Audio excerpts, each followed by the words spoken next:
Hi, welcome to the next in our OSTR series on applications and methodologies. Today we're going to talk about analysis of post-translational modifications by mass spectrometry, and specifically analysis of phosphorylation.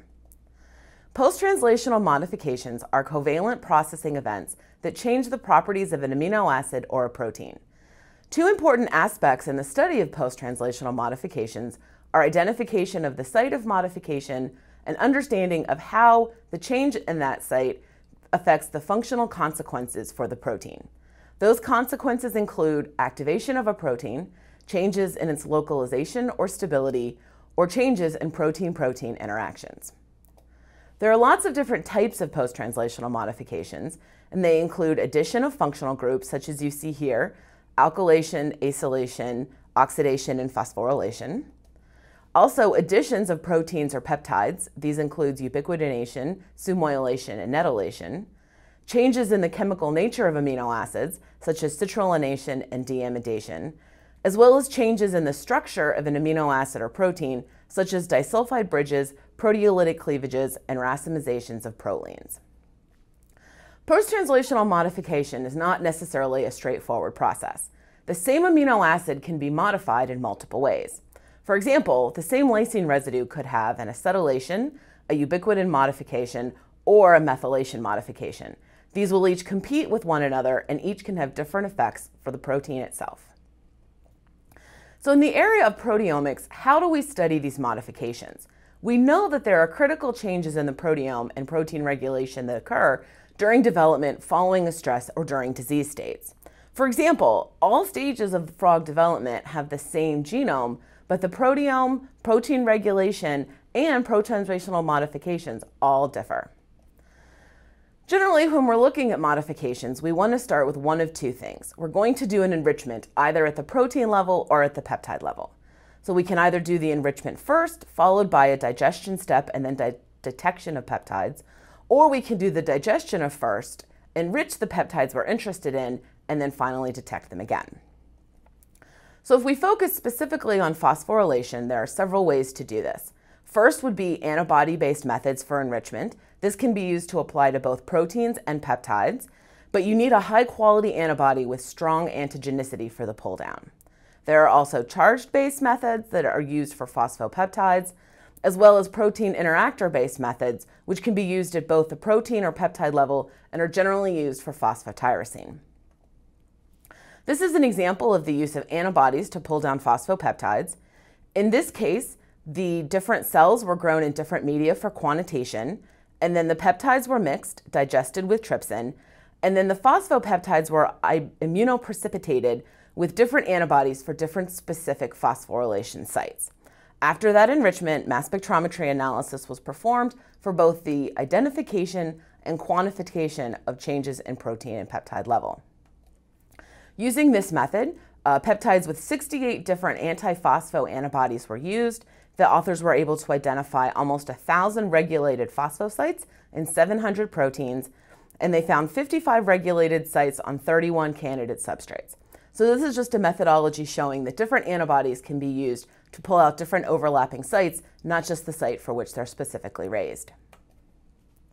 Charge-based methods also work very well to pull out phosphopeptides and are very commonly used.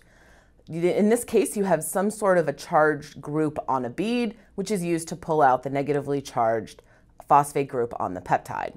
The group on the bead could be an IMAC. This is immobilized metal affinity chromatography, in which case it's usually iron or gallium that's attached to the bead.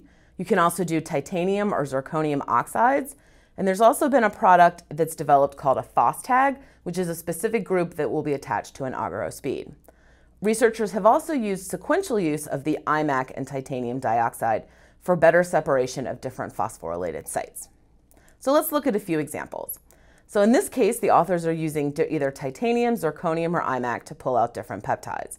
And what they found was that the titanium had the highest number of phosphopeptides, and the ratio of phospho to non-phosphopeptides. Depending on the source, there was different retentivity and lower selectivity. They found the IMAC to be less retention, but had selectivity similar to that of titanium dioxide. In another example, they compared phosphoramidite chemistry, IMAC and titanium dioxide. They found similar characteristics among all of them, and they found that no one method was more comprehensive than any other. As you can see in the Venn diagram, each had overlapping identifications, but there were also some phosphopeptides that were only identified in one of the different methods. Each method, again, identified different partially overlapping phosphopeptides. So a methodology that used complements of all of these might be the best approach. This is an example for the sequential use of IMAC and titanium dioxide. In this case, they found that the sequential application was better than titanium dioxide alone, and they found that the sequential use of these methods was better for enriching monophosphorylated versus di- and triphosphorylated peptides. So again, depending on the application, the methodology could be differed and they may be complementary results. One of my favorite methods personally is the use of an iron IMAC HPLC column for pulling out phosphopeptides. In this case, again, cells are grown up, peptides are digested, and these are applied to an IMAC column on an HPLC. And you get very nice selectivity and specificity of phosphopeptides versus non-phosphopeptides. And this can be used both for direct measurement of the eluted peptides or for fractionation for further downstream analysis. The authors found that they had very good selectivity of the methodology, mostly phosphopeptides and not non-phosphopeptides. And they also found that there was not a difference between mono and multiply phosphorylated peptides. Finally, the last method just to be aware of is there are companies such as Agilent that make robotic apparatus for doing all of these liquid handling steps for the phospho enrichment. These systems can have either an iron or titanium cartridges for automated phosphopeptide enrichment. In this case, there's the same basic steps where the resin is there, the peptides bind, they get washed, and then the peptides are eluted off. The company reports greater than 99% of the total phosphopeptide signal is concentrated in a very small volume, and the benefit of a method of this is that it's all robotically done and doesn't have to be done by hand.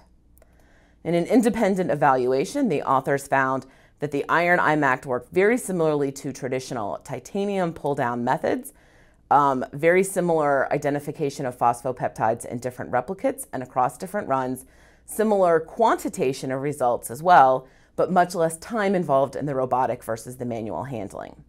Interestingly, as you can see in panel E, principal component analysis of the three methods identified very different subsets. The three methods could be very easily separated, indicating that, again, they identify non-overlapping subsets and potentially each could be used with complementary results. So it's just something to think about when planning your experiment, to talk to someone to ask what their preferences are and what methods could be best applied to your own experiments. So for more information about these types of methods and to think about how you could use them in your own research, please feel free to contact your local mass spectrometrist. Within the NCI, you can talk to me, Lisa Jenkins, or my colleague Thorkel Anderson in Frederick. Within the wider NIH community, I would direct you to visit the CREX for more information about available resources. Thank you very much for your attention. U.S. Department of Health and Human Services, National Institutes of Health, National Cancer Institute, cancer.gov, 1-800-4-CANCER. Produced August 2019.